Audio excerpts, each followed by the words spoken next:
A few weeks ago, Deborah Norville joined us in studio as co-host to The Blend, and she continues to stay busy diving into the nation's hottest stories on Inside Edition, including an exclusive today about a story that the nation is still really talking about, the Kim Kardashian robbery.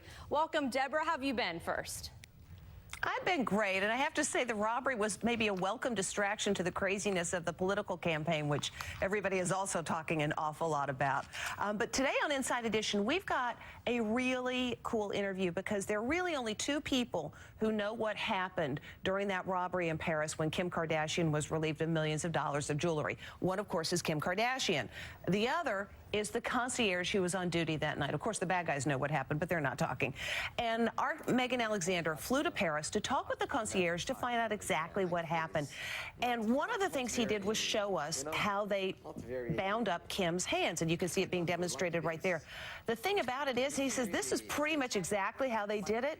It wasn't very strong. Her hands were kind of loose, and Kim was understandably terrified and literally did beg for her life, as did he, because there was a gun being used during this robbery.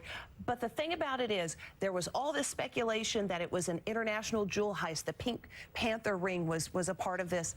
He says, there is one thing I am absolutely positive about, and that is that these people were not professionals. There was also a lot of speculation about, oh, this must have been an inside job. There were no security cameras. There was no one else on duty. There were no cameras pointed at the front entrance from the outside. This all raises suspicion. It must have been an inside job. The concierge is going to tell you about his own concerns about security. He says he raised those concerns, and he'll share with you and all the rest of us what the response was from the owners of the hotel. But the biggest bombshell, of course, everybody talked about that giant ring that got taken. That was not, he says, why the bad guys came. The burglars were not after jewelry. They were after cold, hard cash. Really? I mean, it seems like people are still enthralled with this for so many of the reasons that you just gave. And this concierge, if it wasn't a professional job like he's saying, I mean, how were they able to get by? I'm sure he's going to shed a lot of light on that coming up in your show, but I mean, it's just a fascinating situation.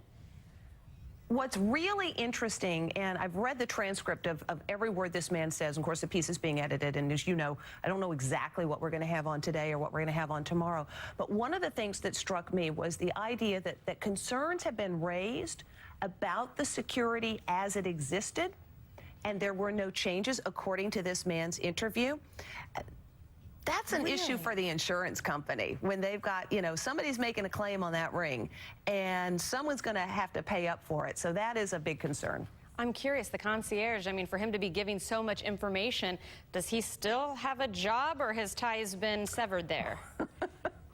Oh, no, he wouldn't be talking if he had a job. So he was fired from his position, and that's one of the reasons he had plenty of free time to sit down with us the other day. Wow. Again, thank you so much for shedding light on this because people really are talking, and I like what you said at the top of the interview. It is kind of a nice break away from the political system a little bit. Not a nice one for Kim Kardashian, of course, but... Not at all. We'll go dive back into politics. Thanks so much, Natalie. Thank you, Deborah. Take care. And as always, you can catch Inside Edition, 7 o'clock, right here on your ABC Action News station.